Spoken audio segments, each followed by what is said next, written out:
Hello, fans of all ages. This is indeed the Morik Show, coming to you live here from Studio A here at Ramapo College of New Jersey in Mahwah, New Jersey on 90.3 WRPR FM.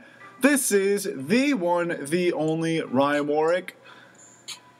It is March 30th, 2015, Monday night, 6 o'clock. The usual Monday, Thursday, 6 to 7. We have a lot of stuff to talk about now that the Final Four is almost underway. So the first thing I'm going to start off with is the common argument that has been going on basically all season, all basketball season. Can the Kentucky Wildcats beat the New York Knicks? Now, I've heard some insane things. I've heard that Kentucky can compete in the West. I've heard they can compete in the Western Conference. I don't even think they can compete in the Eastern Conference, to be completely honest with you. And a lot of people have said that they could, but there's no way that they could. But you know what? I have no doubt in my mind that the Kentucky Wildcats could beat the New York Knicks. And the Knicks right now, without Melo, definitely. If the Knicks had Melo, then the Knicks would blow them out. Because Carmelo Anthony is one of the best basketball players on the planet. Carmelo Anthony is, truthfully, when you really watch this guy play, he's almost unguardable. He can drive to the basket, and he has one of the best off-dribble jump shots I've seen in a while. That's his specialty. That little off-dribble jump shot from mid-range, perfect. It's unbelievable. But you know what? The Knicks don't have Carmelo Anthony. And you know what? The Knicks don't really have anyone. Kentucky? They're 38-0 for a reason. I was checking out a mock draft this morning on Bleacher Report. It came out Saturday, Friday, the 27th. And I saw this guy. He had 4 Wildcats in the first round. Karl Towns at number 2. Cauley Stein at number 7. Devin Booker at 16. And Trey Lyles at 19. That's 4 first-rounders in one class, in one team. Now, the Knicks, okay, they have 6 first-rounders on their roster. But who are they? One of them is Carmelo Anthony, who's not playing right now. Cole Aldrich, who stinks. Shane Larkin stinks. And Jason Smith stinks.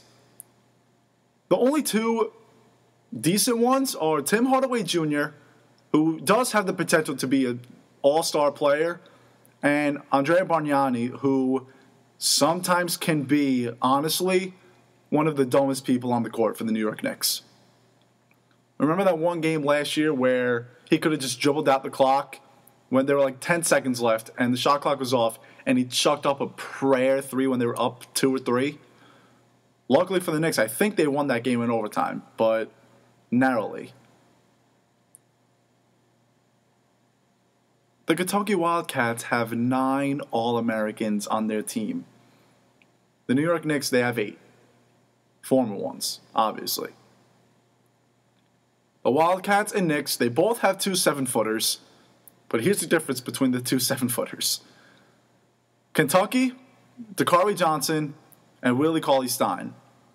And then you have Trey Lyles at 6'10", and Karl Towns, who's listed at 6'11", which I don't believe.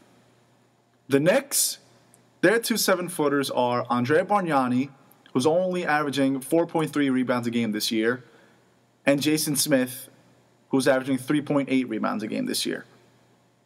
And then Cole Aldrich is 6'11". He's only averaging 5.5. The Kentucky Wildcats would out-rebound the Knicks by a long shot. The Wildcats' big men are much more athletic, and they can do a lot more other than post.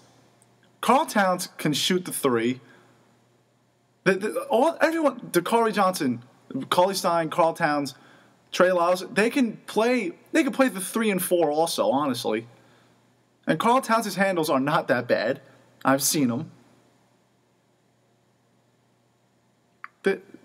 It's unbelievable how badly that the Knicks would get defeated in the post. Now you have the Harrison twins, Aaron and Andrew.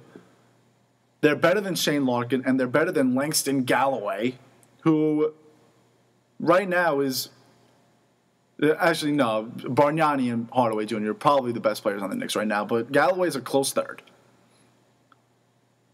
Trey Lyles and Thomas, they're close. I think Karl Towns is a lot better than Jason Smith, and I think he's a lot better than Lou Amundsen. And I think Cauley Stein and Bargnani is a tough matchup. I think Bargnani might have the edge on Cauley Stein, but Cauley Stein is a freak athlete, and he can. I think Bargnani's the better player, but Cauley Stein has more. He's more of an all-around player. Now, the common argument is that there's no way Kentucky could beat the Knicks. The Knicks are an NBA team. The only reason why the players on the Knicks are in the NBA is because they're too old for college. Seriously. There are a ton of people on the Kentucky Wildcats that can be in the pros. And honestly, these players on the Knicks, I think Galloway's averaging like 10, if that. I think Larkin's averaging 6, not even. And these are in like 30-something minute averages. Karl Towns is averaging 10 and 6, and he's been playing 20 minutes a game. You put him in for 30, 35 minutes where he should be, and his averages are blowing out players on the Knicks as if they're not already. I saw a tweet that if the Knicks and Kentucky played each other in college rules, then the Knicks would be a 13.5-point favorite. And I would take Kentucky in the bet, and even if it were a push, I would take Kentucky. Now in a series, I don't know.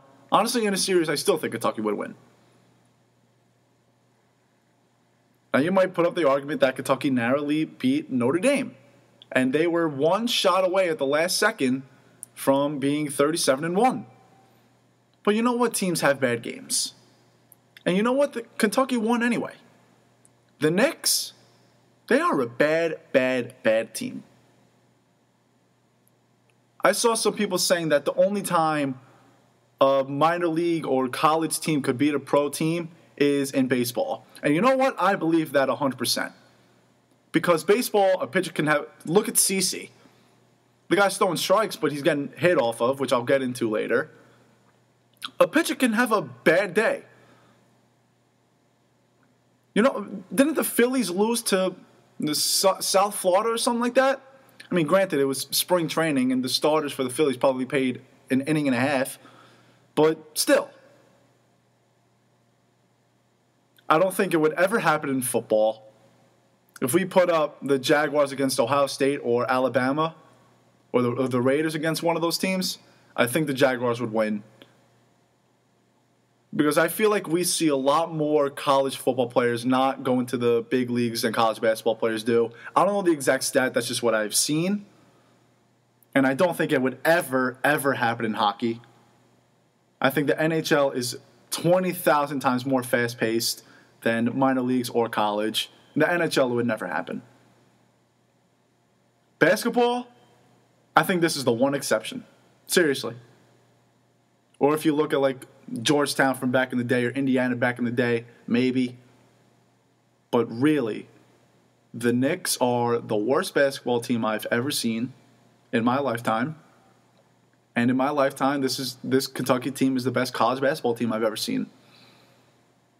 And you know what? At a neutral court, no matter what the rules are, actually maybe NBA rules with a longer three-point line. No, I'm taking Kentucky. Never mind. Kentucky's they're not losing. They're seriously not losing. Notre Dame was their toughest match. And you know what? Kentucky didn't even play that well. Calipari said Notre Dame played an awesome game, and they didn't play that well. If Notre Dame played an awesome game and still lost by 2, that just goes to show how good Kentucky is. And yeah, the Knicks beat the Spurs the other night, 104-100. But again, upsets happen. We saw it. We saw UAB beat Iowa State. We saw Mercer beat Duke. We saw Baylor lose to Georgia State with R.J. Hunter's prayer from 40 feet, and congratulations to him on declaring for the NBA draft. But legitimately, I think that, obviously you don't play the games on paper, but I really think that if they played, Kentucky would win. Seriously. And I get that the guys on the Knicks are pro basketball players. But again, they're pro basketball players because they are too old for college. So I mentioned CeCe before and how he was getting, I'm not going to say rocked, but he was getting hit off of pretty hard. And CeCe Sabathia has been struggling down in spring training. And you know what? So is Dellin Betances. Pitching-wise, for spring training, well, overall results aren't too important in spring training, especially with pitchers. Pitching-wise, what matters most is if they feel good. You know what? As a pitcher, you have to throw strikes. And you know what? That's what they're doing. I pitched, and you know what? I would rather let up 1,000,000 hits than 1,000,000 walks. I'd rather the other team beat me than beat myself. Because if I'm throwing pitches God knows where, I'm not in control. And you know what? Sometimes you can have the best stuff of the day. You can have gross breaking balls and gross changeups and fastballs that light up the gun. And you know what? Sometimes you're going to get some slap hits. And you're going to get some bloop hits. Michael Pineda the other day, I think he let up like 5 hits he let up a few hits in the first inning, but all 3 of them were slappers. Now, of course, results are always a plus. But for guys like CeCe and Dellin Betances, and for all pitchers, and for all players really, mid-season form is not easy to pick up in March. And now let's look at CeCe's case really quickly. The guy was hurt all year with a bad knee. The year before that, he had an elbow injury. The guy's 34 years old. We've known he's not going to be the CeCe Sabathia from 2007, 2008, 2009. Remember, this guy won a Cy Young with the Indians in 2007. And we knew a while ago that his fastball was going to be gone. And he was going to have to learn a lot. He was going to have to basically relearn how to pitch, which is not easy when you've been a power pitcher for years. But you know what? The guy's throwing strikes. And Brian McCann has said that his off speed is gone. His off speed is working. And you know what? He gained a couple pounds. He got stronger. And you know what? If the catcher is saying that CeCe Sabathia's breaking pitches and his off speed stuff is working, then I'm going to be a little bit optimistic. Do I want him to get some strikeouts and get some guys out and stop letting up home runs all the time? Of course. Because when CeCe was the best pitcher on the Yankees, and he was one of the best in the league. His fastball was overpowering, and then he would get you with the slider or changeup or whatever. Now he's not that kind of pitcher anymore. And you know what? He has to relearn everything. And that's not easy. When you've been a power pitcher for your entire career, it's not easy to learn an entire new way of pitching a baseball. I saw CeCe's rehab start in Trenton last year. It was his last appearance before his knee swelled up again and he had to take the year off. You know what? The guy got hit around. His stats didn't look too good, but you know what? His pitches look good. I watched him really closely. I had front row seats, and I made way to the bullpen before the game, and his stuff it looked good. And remember, minor league players, they got drafted for a reason. Anyone who gets drafted obviously has the potential to be a pro. And you know what? CC Sabathia has been on the decline. The guy's 34. He's not 25, 26 anymore. So obviously he's going to lose his stuff. And these minor league guys, they know how to hit. They have a good eye. And you know what? When I saw CC down in Trenton last year, I expected him to get hit around. When I saw that CC was going to pitch during spring training or even in that minor league game the other day, I thought he was going to get hit around. And he did. Pitchers get hit around. It doesn't matter by who. And you know what? CC can go out there on April 10th. He's supposed to start, I think. And you know what? He could throw a shutout against the Blue Jays. Who knows? Now, as for Dellin Betances, you know what? It's the same thing. The guy's a power pitcher. The guy averaged out at 96.5 miles an hour last year. And he hit 100 a lot. And his breaking ball was unreal. And you know what? His breaking ball is still needs a little bit of work. But again, power pitchers like CC formerly and Dellin Betances, they take a little while longer to get their velocity back. Dellin Betances has been around 92 to 94 range. And you know what? That's average for a pitcher, honestly. Does it scare you a little bit when the guy can throw 100? Sure, yeah.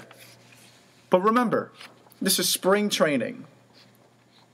Dellin Betances last year, he was throwing low 90s this time last year also. And then he comes out of nowhere, and he has the most strikeouts by a reliever in the season. He broke Mariano's strikeout record for a reliever in his rookie year. He was third place in Rookie of the Year voting, and he was an all-star. He was throwing low 90s this time last year, and then he averaged over 96 mile an hour in the season. As a Yankee fan, I'm more concerned about CC than I am with Dellin Betances. Like I said before, we've known CC, we knew he lost his fastball a while ago. But it seems like he still doesn't know how to pitch without that powerful fastball. Dellin Betances, I think he knows how to pitch without that blazing 100-mile-an-hour heat. Dellin Betances' off-speed can help him a lot more when he's throwing 90 to 94 miles an hour. Now again, CC's off-speed stuff and his breaking stuff are improving, but he still needs to use them effectively, and right now I don't think he knows how to. Dellin Betances knows how to use the off-speed. And I think Dellin Betances' off-speed helps him more than CC's off-speed helps him more. Because of that IQ. Dellin Betances knows how to use his off-speed better than CC Sabathia does. And you know what? They're going to get more action before opening day also. So maybe that'll help. CC still has another start to go. You assume Betances is going to make a couple of more appearances before opening day. Opening day is a week away. Thank God. Because I can't wait anymore. But you know what? CC, I think we have to keep our eyes on him. Dellin Betances, guys, this guy is going to be fine. Really. This guy is going to be fine. Now, even with Dellin Betances' struggles, with or without them, honestly, this has always been a question since December. Who is closing for the New York Yankees? We got a week left until opening day. And you know what? The Yankees, I don't even think know the answer. But I know what my answer is. The closer should be Dellin Betances, no doubt. Dellin Betances is coming off of an historic season. He put up Mariano-like numbers. You know what? He did better than Mariano. He had more strikeouts in a season than Mariano ever did. Mariano played 19 years in the big leagues, was it? 18 years? I think it was 19. Yeah, 19. And he's the greatest closer ever. And there's no argument. And Dellin Betances broke his strikeout record. And he burned it. Andrew Miller was a 6-7 inning guy. It was Andrew Miller, then Darren O'Day, then Zach Britton down in Baltimore. Dellin Betances was already an 8th inning guy. The easier adjustment is the 8th inning to the 9th inning. Not the 6th and 7th inning, skipping the 8th inning and then going right to the 9th inning. Betances, the 8th and 9th innings, they're very similar. Dellin Betances had to hold leads more than Andrew Miller did. I think Dellin Betances is more comfortable with that position because he had to get a lot of holds. I say holds because it's actually a stat for those of you who don't know. And I get that Dellin Betances, they say if it ain't broke, don't fix it. And you know what? I love that phrase. But you know what? Now that David Robertson's gone, something has to change. And I get that Dellin Betances was clearly very comfortable in the 8th inning as a setup guy to David Robertson. But really, is there much of a difference between the 8th and 9th inning? And look at David Robertson, speaking of him. The guy was a setup man. And you know what? Last year as the Yankees closer, after coming off of 19 years with Mariano Rivera as the closer, what more could we have asked from David Robertson? Seriously, what more could we have asked for him? The guy had one of the best strikeout per 9 ratios, strikeout per walk ratios. At one point, I think he was qualified for the best strikeout per 9 ratio of all time. At one point, he was seriously putting up better numbers than Mariano Rivera. The only reason why people didn't realize that was because his blown saves were bad. But you know what? One of his blown saves got Derek Jeter that walk-off hit in his final game at Yankee Stadium. And I think we're all okay with that. David Robertson's ERA was high because of those blown saves. But you know what? In his non-blown saves, in the saves that he did get, I feel like he would have 2 strikeouts every appearance. And you know what? The guy didn't have overpowering stuff, but the guy knows how to pitch. And he had great all-speed stuff. And Chicago, they got a very, very good closer. People have been saying that Andrew Miller and Dellin Betances should alternate closer by commission. I'm not a fan. I think it'll mess up their entire schedule, Betances and Miller's. I think that it messes up flow. I don't want Andrew Miller to have 1 week where he's the closer and then Girardi says, okay, go back to the 8th inning. Because now Andrew Miller's comfortable at being the closer, and then Betances is comfortable at being the 8th inning guy, and then you swap, and people, it's going to mess up the flow. They're going to be too comfortable for change. I would rather go with an official title for a closer and have a few changes throughout the season just for breaks and yeah. Obviously you can't have, even Mariano didn't close every single game. Having one relief pitcher, one closer I should say, is the way to go. Whoever closes is going to need breaks. Because A, it's a lot of pressure. And B, you know what? They're going to need to take some breaks. Because there's going to be times where safe situations might happen in 4 or 5 games in a row. So you're going to need a break anyway. That's when you close by commission. That is when you give one guy a day or 2 off and you give the other guy the closing role. I think Dellin is the guy. If Dellin's struggles continue, then you might want to change things up a little bit. But for now, I think Dellin Betances should be the Yankees closer. And I think Andrew Miller should be the 8th inning guy. But now here's what I don't get. There are 7 days until opening day. Why haven't the Yankees made up their minds yet? The rotation wasn't official until, 5 days ago maybe? But you know what? We all knew Tanaka was going to start opening day. And honestly, Pineda or CC was interchangeable. And we knew Eovaldi and insert name here was going to be the 4 and 5. The closer, this question should have been answered a while ago. Players need to get comfortable with their positions early. And you know what? This is a big position. The closing role, to be a closer, a lot is on your hands. Because if you blow a save, the first 8.5 innings are completely forgotten about. Everyone puts that blame on you. Whether that guy who was up in the 2nd inning should have hit the ball or not, no matter what happened, a blown save, everything is on you. No one cares about the offense anymore. And you know what? If you blow a game, it messes you up psychologically. Believe me, I've blown some saves before. I've blown games. I've let up walk-off hits as a pitcher in high school. I've gone through everything, basically. These guys, whether it's Betances or Miller, I think they have to announce it very, very soon. And I think they should have announced it a while ago. Because that is what's going to get their minds right.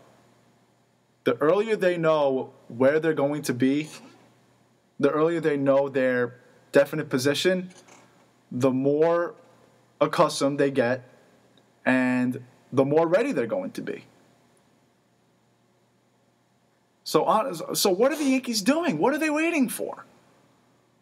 Are we going to have to wait until opening day?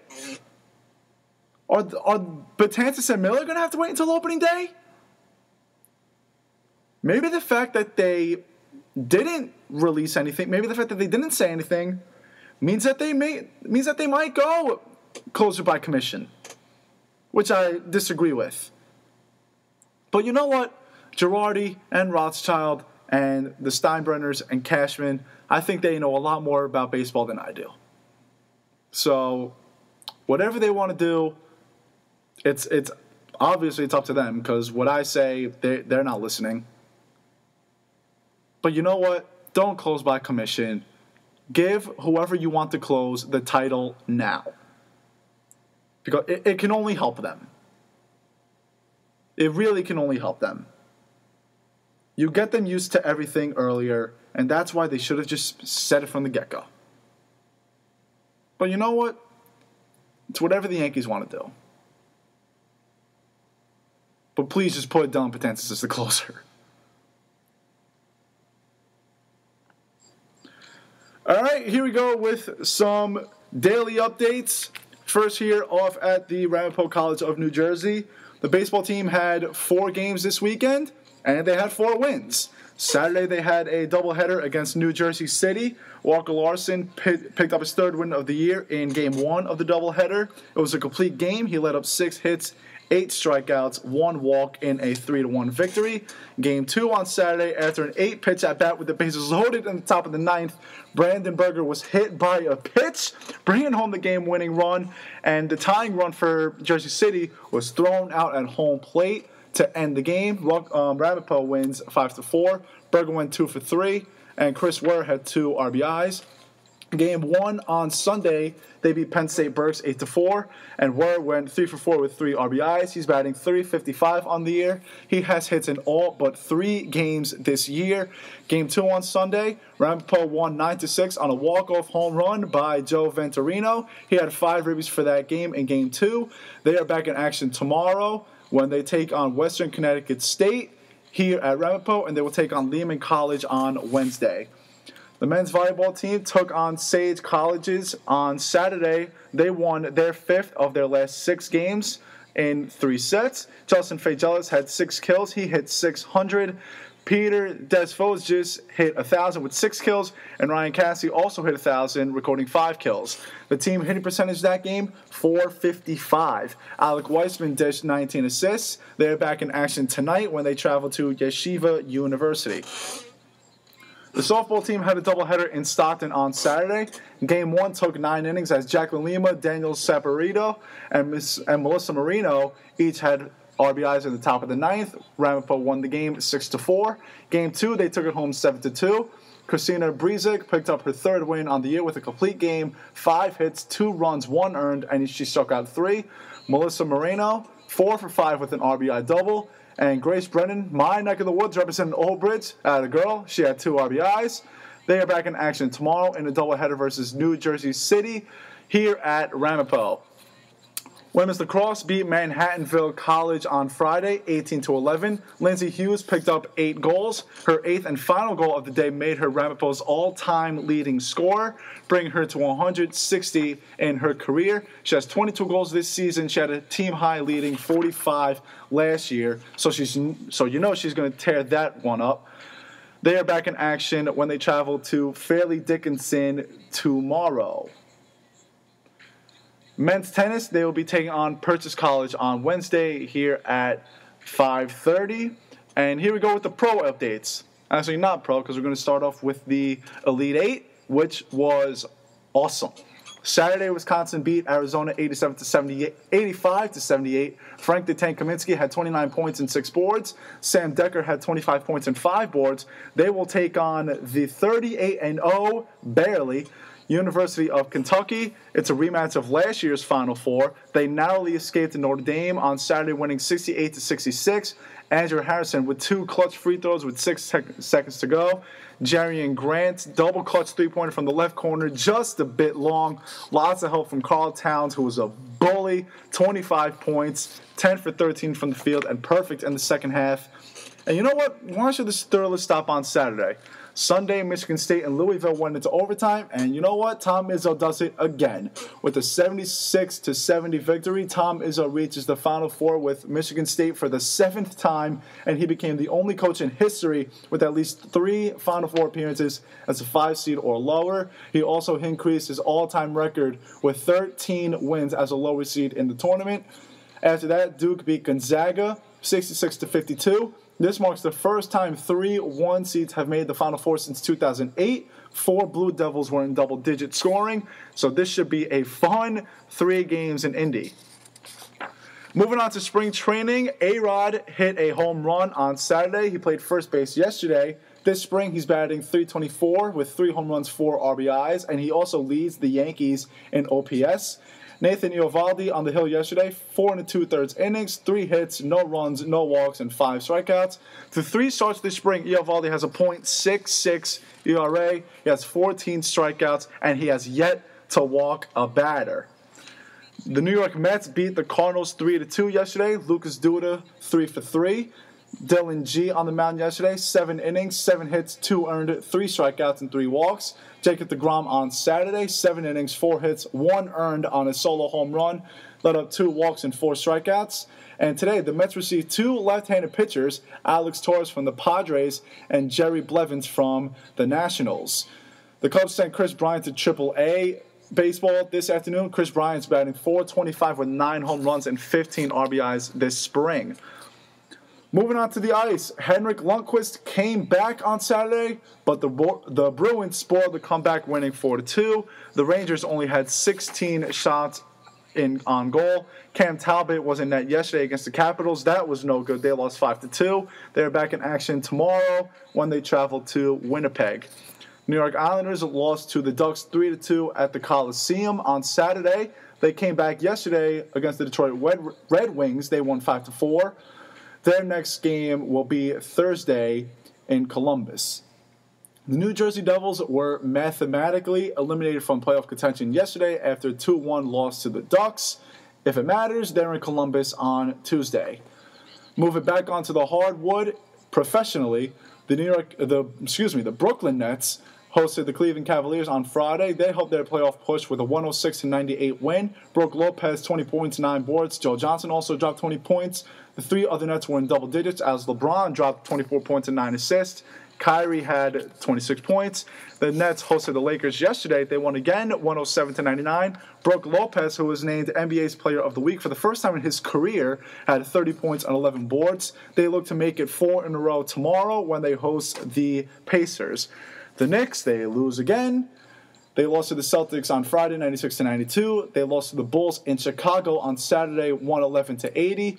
They take on the Nets at the Garden on Wednesday. Going to the rest of the NBA, the Warriors beat the Grizzlies Friday, 107-84. Steph Curry with 38 points, 10 assists, 8 for 12 from 3. Klay Thompson had 28. He was 6 for 9 from 3, 10 for 17 overall. Golden State has clinched the 1 seed.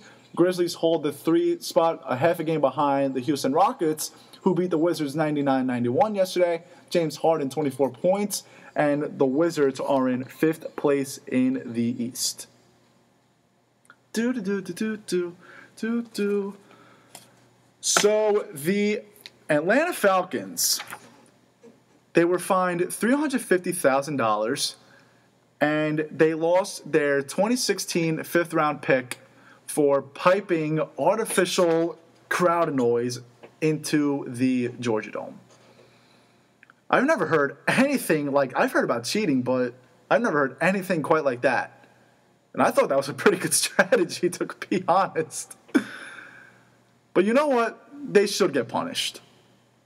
They did something that affects the competitive balance and fairness on the field. But you know what? They're not the only one who's done this. The Giants used to keep the doors open at Giant Stadium to give the opposing team a wind tunnel. I think they admitted it, but I don't remember the Giants ever getting punished. I think this is a fair punishment, a fine and a draft pick, fine. I think what's funny is that when you cheat and you still stink. The Falcons deliberately cheated, and they've only won 6 home games over the last 2 years. There have been like a million baseball players who took steroids and they still stunk. Cervelli, Valdespin, Knobloch, I can name a million if I really wanted to. What I didn't understand about this, though, was that as soon as this news broke, I saw a bunch of people bring up Deflategate immediately. We don't know enough details about Deflategate in order to punish the Patriots.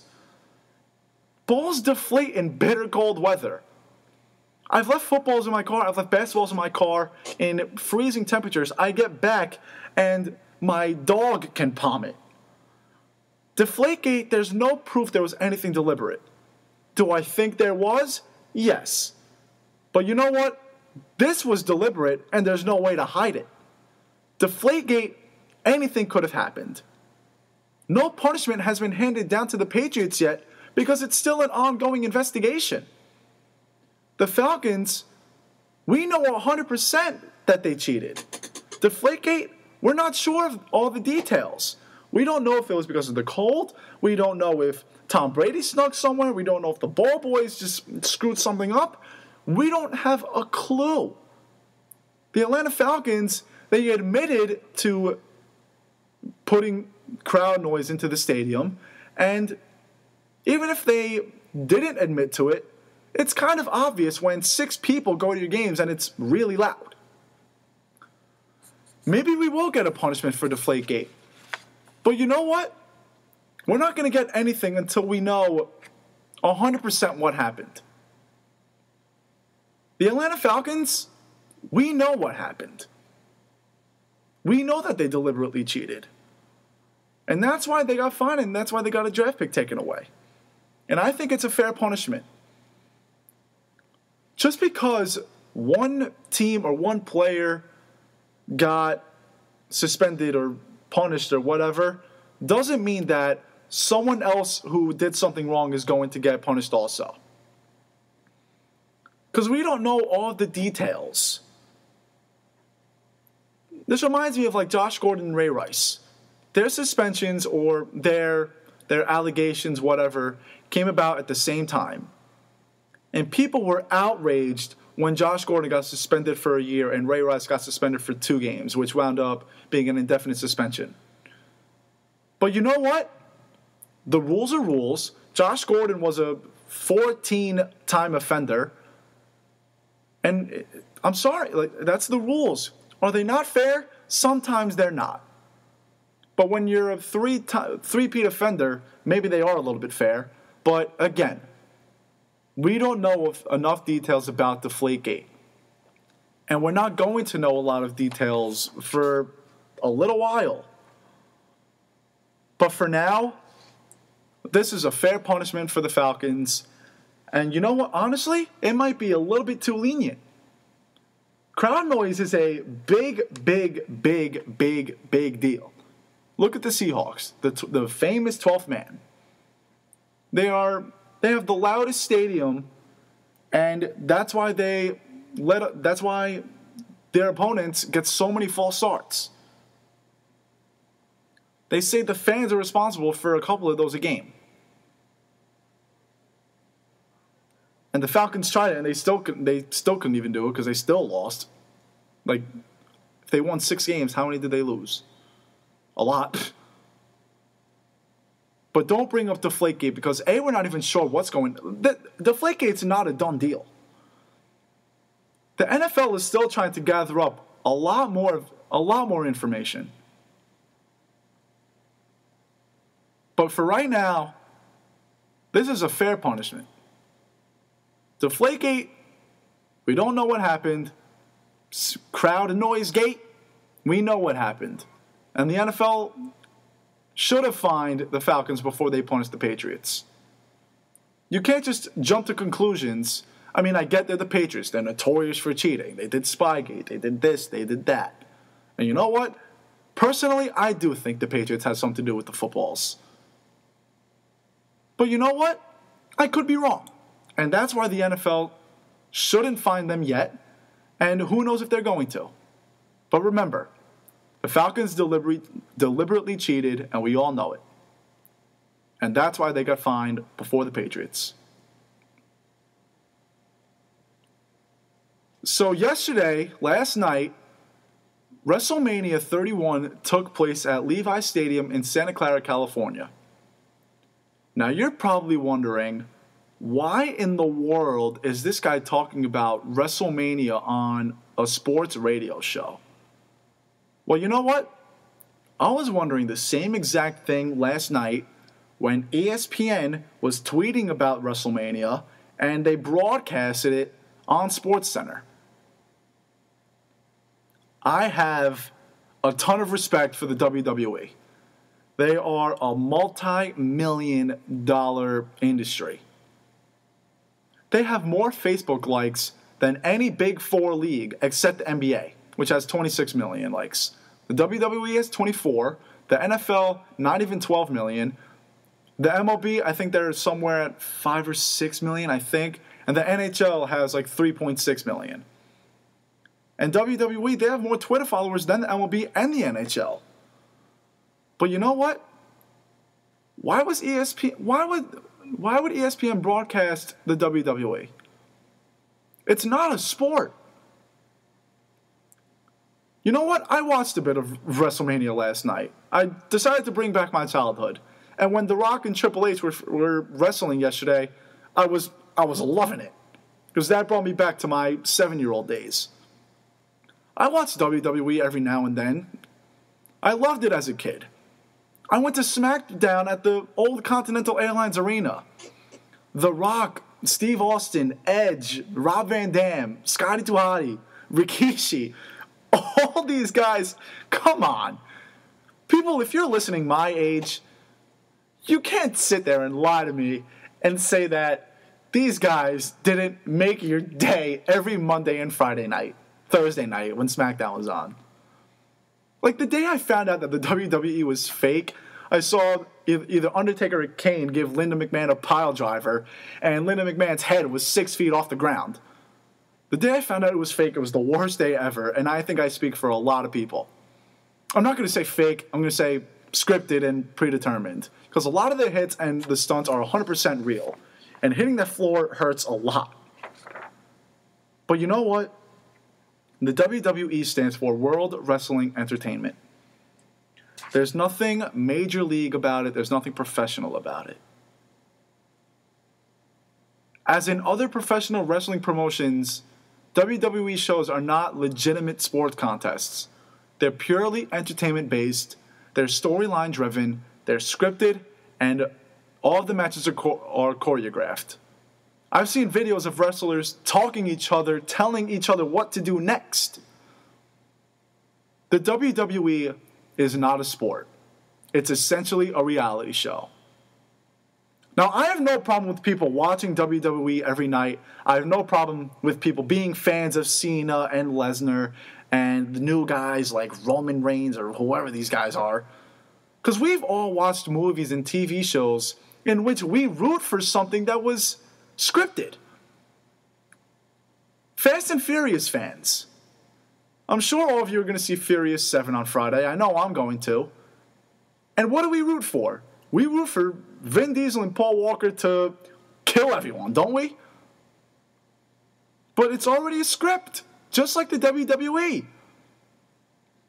These predetermined events like the WWE should not be broadcast on ESPN. It's like CBS Live tweeting The Big Bang Theory or MTV tweeting Jersey Shore. They don't.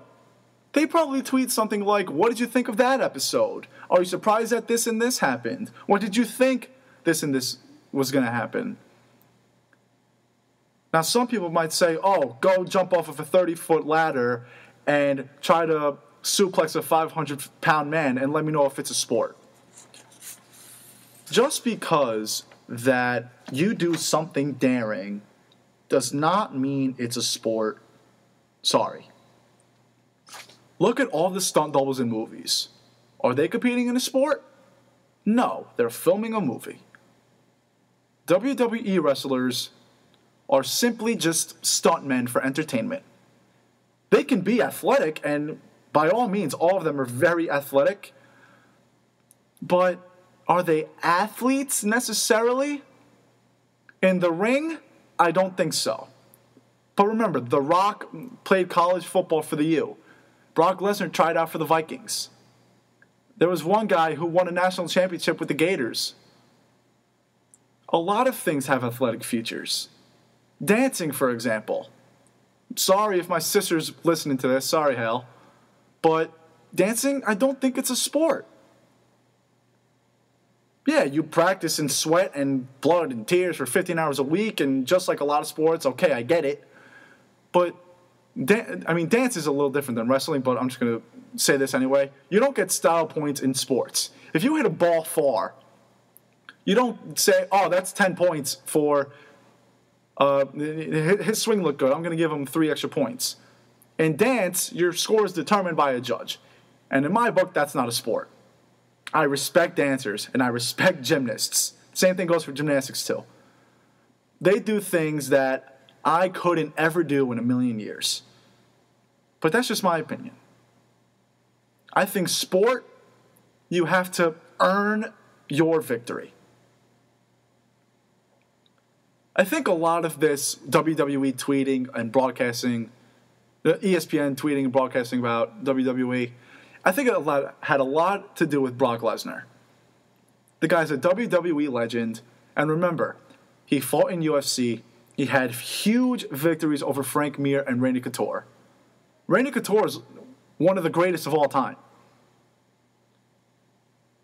There was news that he was torn between WWE and UFC, and last week he signed with WWE.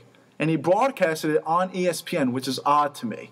But I think the reason why he broadcasted it on ESPN was because it had to do with UFC. Then, all of a sudden, WrestleMania's all over ESPN.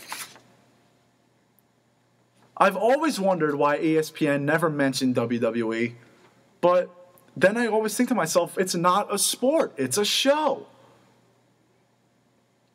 Now, ESPN stands for Entertainment and Sports Programming Network. Maybe it's their job to tweet about the World Wrestling Entertainment. That's what WWE stands for. But sports are entertainment in itself. And you know what? ESPN's never mentioned the WWE before last night. Now again, I have tons of respect for the WWE, but again, it's not a sport.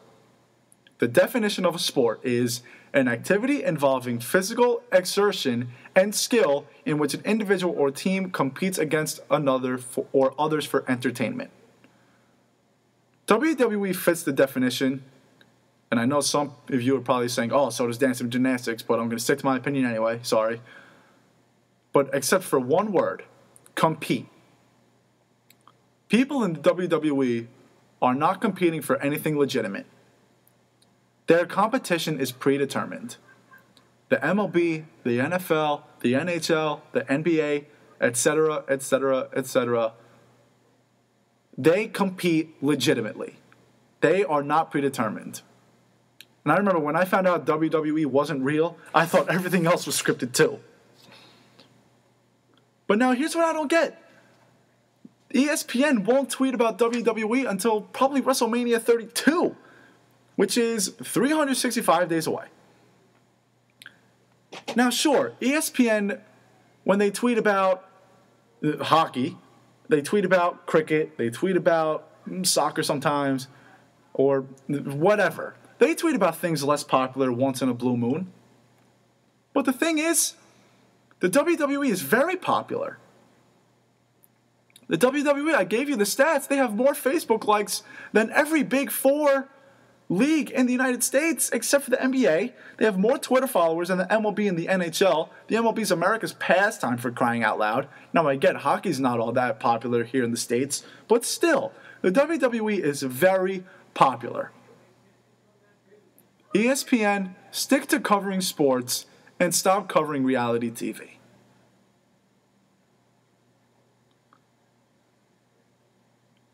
Now I'm going to cover sports some more because Karl Towns and Jahlil Okafor are probably going 1-2 in the upcoming NBA draft.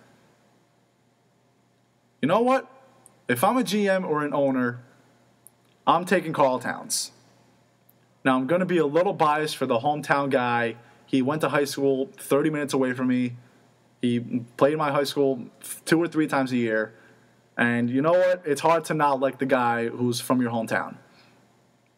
But even without that, I just think he has a higher NBA ceiling. The guy's an artist in the paint on defense and offense. If you come into his territory, you better think twice. This guy, he's averaging 2.5 blocks a game. He blocks everything in sight. And his blocks go 17 rows into the stands. I saw him have one block. It went to half court. From the rim to half court. And what a lot of people don't know about Karl Towns, and maybe this is the same for Jahlil Okafor, but I've only seen Jahlil play in college. I saw Karl play in high school. Karl Towns can shoot. This year he's only had 8 3-pointers, 8 3-point attempts. He's made 2 of them. But I saw him shoot a lot of threes in high school. And I saw him drain a lot also. Okafor and Towns, they remind me of last year with Wiggins and Parker. I thought Jabari Parker was better in college, but I've always thought Andrew Wiggins had the higher NBA ceiling. And that's the same thing for this year. I think Jahlil Okafor has had the better college career thus far, but I think Towns has the higher ceiling. And remember, Jahlil Okafor, his numbers are better than Karl Towns because he has more minutes. I said before, Kentucky has 9 All-Americans. So Karl Towns is not going to get a lot of minutes. Earlier on in the year, he was only averaging 15, 17 minutes a game. Now he's averaging about 20, and I think in this tournament he's averaging probably over that. His averages are like 10.6 and 6.6 a game. Jahlil is like 17 and 8, something like that. But Jahlil, I think he averages 30 minutes a game. Karl Towns only averages 20. If Karl Towns were averaging 30 or 33 points like he should be, his numbers would be gross. The one flaw Karl Towns does have, and he's had it in high school also, he has to stay out of foul trouble. Both regular fouls and even technical fouls. He got a lot of technical fouls back in high school. I remember. Middlesex County Championship, the GMC we called it. He fouled out in the GMC final. Somehow he still won the MVP of that game. And that game went to double overtime. He won the MVP. He didn't even play the last 8 minutes of the game because he fouled out. And 5 of those minutes were in double overtime. So that's his one flaw. But you know what? This guy's unbelievable either way. They're both going to be freaks in the NBA. But I think Karl Towns has a higher ceiling, and I think he can do a lot more than Okafor beyond playing a good post game. Sure, Jahlil Okafor is a bully, and he has shined in big games. Those games against UNC, Jahlil Okafor was incredible. But you know what? Karl Towns shines in big games also. Karl Towns dropped 25 the other day against Notre Dame. Without that guy, Kentucky's 37-1. And you know what? Maybe Jahlil Okafor can shoot, but I didn't see him in high school. He hasn't had a three-point attempt all year, so something tells me that he can't shoot. Because I feel like Coach K would have had him shoot a couple. And from what I've seen, I don't really remember seeing Jahlil Okafor. I don't remember seeing him around the perimeter. Karl Towns, I see him around the perimeter a lot. Karl Towns, he's 7 feet tall. He's listed as 6'11", but I think he's a little taller than that. Karl Towns can play like he's 6'5", 6'6". Jahlil Okafor, he's 6'11", 7 feet, but I think he only plays like 6'11", 7 feet. Karl Towns can play like he's 6'4". Karl Towns can play like he's 7'6". Karl Towns is the better all-around player. Again, Okafor has better numbers, but remember, he's getting a lot more minutes than Karl Towns is. If I'm in the NBA, if I'm a GM, I'm loving both of these guys. I think they're both going to have great careers. But if you really want to be really successful, I would take Karl Towns. Speaking of college basketball, ladies and gentlemen, it is March. This is my last show of March, so that means this is the final March Madness fact of the day. Coach K, Tom Izzo, John Calipari, Bo Ryan. Those are your 4 coaches in the Final Four. No, that is not your fact of the day. I just realized I gave you guys a lot of facts about Tom Izzo before. But this is the March Madness fact of the day. They have a combined 25 Final Four appearances, which is the most ever by a coaching quartet in the Final Four. That's unbelievable. Coach K is incredible. Tom Izzo can carry any kind of team. Coach K might be I think he's the greatest college basketball coach ever. Tom Izzo, honestly, is up there also. I think he could be top 3. Tom Izzo, he can bring any seeded Michigan State team to the Final Four, seriously. John Calipari, greatest recruiter ever.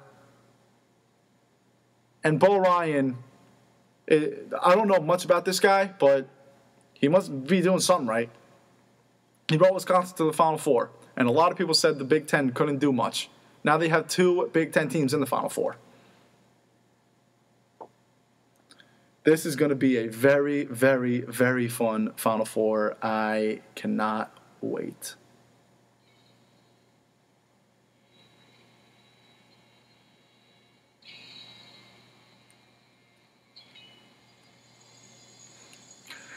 Ladies and gentlemen, that is it for this Ryan Morik show. Thank you very much for tuning in on this Monday night.